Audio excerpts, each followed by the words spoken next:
എപ്പോഴാണ് മനുഷ്യൻ മരിച്ചു പോകുക എന്നറിയില്ലല്ലോ, എപ്പോഴാണ് ലോകത്തിൽ നിന്ന് വിട പറയുക എന്നറിയില്ലല്ലോ. എന്റെ ഉപ്പമാരെ ഉമ്മമാരെ, 1 രൂപയാണെങ്കിൽ പോലും നമ്മൾ എഴുതി വെക്കാതെ നിൽക്കരുതെന്നാണ് വിശുദ്ധ ഖുർആൻ. കടം വാങ്ങുന്നതിന് കുഴപ്പം ഇല്ല, കടം വാങ്ങുന്നതിന് കുഴപ്പമില്ല. എനിക്ക് മുനവ്വർ യമാനിയോട് 1000 രൂപ കടം ചോദിക്കാം, കുഴപ്പമില്ല, അത് തെറ്റല്ല. എനിക്ക് ചോദിക്കാം. ഞാൻ മുനവ്വർ യമാനിയോട് കടം ചോദിക്കുമ്പോ മുനവ്വർ യമാനിക്ക് കടം ആയിട്ട് എനിക്കൊരു 1000 രൂപ തരാം. അതൊരു വലിയ കൂലിയുള്ള സംഗതിയുമാണ്. സ്വതക്കയേക്കാൾ കൂലിയുണ്ട് കടം കൊടുക്കുന്നതിന്. ശരിക്കും ശ്രദ്ധിക്കണേ. ഈ മൗലിയാർ എന്ത് വഴലാ പറയണേ? ഈ മൗലിയാർ എന്ത് വഴലാ പറയുന്നത്? കേട്ടോളണേ, ശരിക്ക് ചെവി കൂർപ്പിച്ചുകൊണ്ട് കേട്ടോ. ഞാൻ അന്തമില്ലാതെ പറയുകയല്ല. സ്വതക്ക ചെയ്യുന്നതിനേക്കാൾ ശ്രേഷ്ഠതയാണ് കടം കൊടുക്കുക എന്നുള്ളത്. സ്വല്ലല്ലാഹു അലാ മുഹമ്മദ് സ്വല്ലല്ലാഹു അലൈഹി വസല്ലം സ്വല്ലല്ലാഹു അലാ മുഹമ്മദ് സ്വല്ലല്ലാഹു അലൈഹി വസല്ലം. മനസ്സിലാക്കണേ, കടം കൊടുക്കുക എന്നുള്ളത് സ്വതക്കയേക്കാൾ പുണ്യമാണെന്ന് ഞാൻ പറയാൻ കാരണം എന്താണെന്നറിയോ? മുനവ്വർ യമാനിക്ക് ഞാനൊരു 500 രൂപ സ്വതക്ക ചെയ്തു. മുനവ്വർ യമാനിക്ക് ഞാൻ 500 രൂപ സ്വതക്ക ചെയ്തു.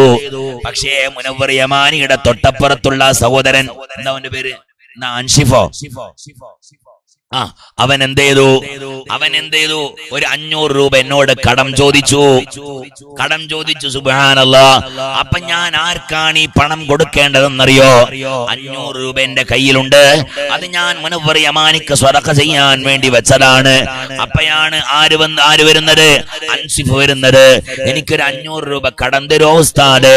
ആ സമയത്ത് നമ്മൾ ചെയ്യാറുള്ളത് എന്താണ്? നമ്മൾ എന്താ ചെയ്യാ? 500 രൂപ കീശയിലുണ്ടാവും. ഈ 500 രൂപ മുനവ്വർ യമാനിക്ക് കൊടുക്കാൻ വേണ്ടി നമ്മൾ വെച്ചതാണ്. നമ്മൾ ചെയ്യുന്നറിയോ?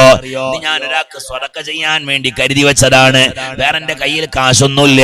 പിന്നെ വരേണ്ടി എന്റെ പ്രിയപ്പെട്ടവരെ, മുനവ്വർ യമാനിക്ക് 500 രൂപ സ്വതക്ക കൊടുക്കുന്നതിനേക്കാൾ ശ്രേഷ്ഠതയാണ് അൻസിഫിന് 500 രൂപ കടം കൊടുക്കുക.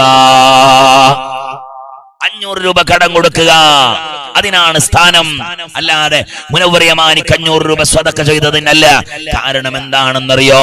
ഈ 500 രൂപ ഞാൻ മുനവ്വർ യമാനിക്ക് സ്വതക്ക ചെയ്യുമ്പോ ഒരു പക്ഷേ മുനവ്വർ യമാനിക്ക് ആ 500 രൂപയുടെ ആവശ്യം അപ്പോൾ ഉണ്ടാവാൻ സാധ്യതയില്ല. വെറുതെ ഒരു 500 രൂപ, അൽഹംദുലില്ലാ 500 രൂപയല്ലേ, അൽഹംദുലില്ലാ കഴിച്ചിലായി എന്ന് പറയും. വലിയ കുഴപ്പമൊന്നുമില്ല, റാഹത്തായി അല്ലേ? നേരെ മറിച്ച് അൻസിഫ് 500 രൂപ കടം ചോദിച്ചത് എന്തിനാണ്? അവനിക്ക് കിട്ടിയാ തരക്കേടില്ല എന്നുള്ള നിലക്കല്ല. അവൻ എന്തോ ഒരു കാര്യം കണ്ടുവച്ചിട്ടുണ്ട്. ആ കണ്ടുവച്ചത് പൂർത്തീകരിക്കാൻ ഒരു 500 രൂപയുടെ ആവശ്യമുണ്ട്. അവൻ 500 രൂപയിലേക്ക് ആവശ്യക്കാരനാണ്. എന്റെ മുത്തുമുഅ്മിനീങ്ങളെ, നമ്മുടെ അരികിലേക്ക് ഒരാൾ വന്നിട്ട് നമ്മളോട് കടമങ്ങ് ചോദിക്കുമ്പോ ആ കടം ചോദിക്കുന്ന ആളുണ്ടല്ലോ, അയാൾക്ക് നാം കടം കൊടുക്കാതിരിക്കല്ലേ. നമ്മുടെ കയ്യിലുണ്ടെങ്കിൽ എടുത്തങ്ങ് കൊടുത്തേ. തിരിച്ചു തരാത്ത ആളാണെങ്കിലോ?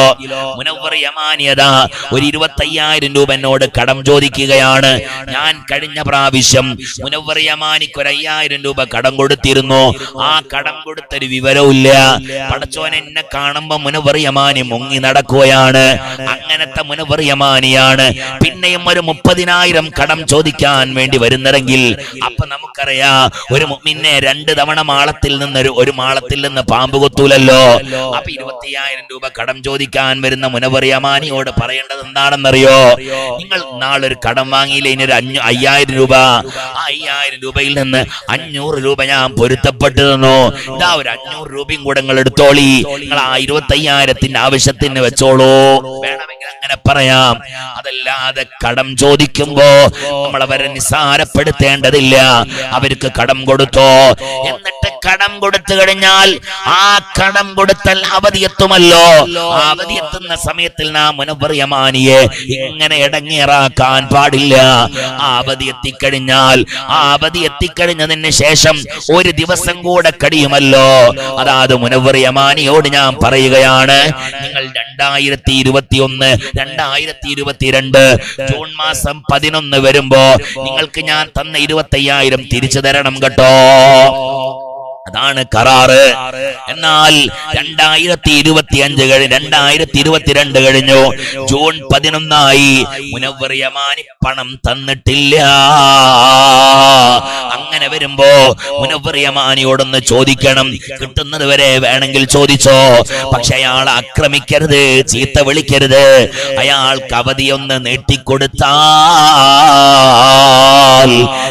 2022 ജൂൺ 11 കഴിഞ്ഞതിന് ശേഷം അയാൾ കാശ് തന്നിട്ടില്ലെങ്കിൽ സുബ്ഹാനല്ലാഹ്, പടച്ചതമ്പുരാൻ നമ്മുടെ ഏടിലേക്ക് എഴുതി വെക്കുന്നത് എങ്ങനെയാണെന്നറിയോ? വീണ്ടും ഒരു 25,000 കടം കൊടുത്ത പ്രതിഫലമുണ്ടല്ലോ, അത് ഇവരുടെ ഏടിൽ അല്ലാഹു എഴുതി വെച്ചു കൊടുക്കുകയാണ്. സുബ്ഹാനല്ലാഹ്. എന്റെ പ്രിയപ്പെട്ടവരെ ആലോചിച്ചു നോക്ക്. ഒരു കാരണവശാലും നമ്മൾ ഒരാൾക്ക് കടം കൊടുത്താൽ അയാളെ ഇടങ്ങേറാക്കരുത്. മനസ്സിലായില്ലേ?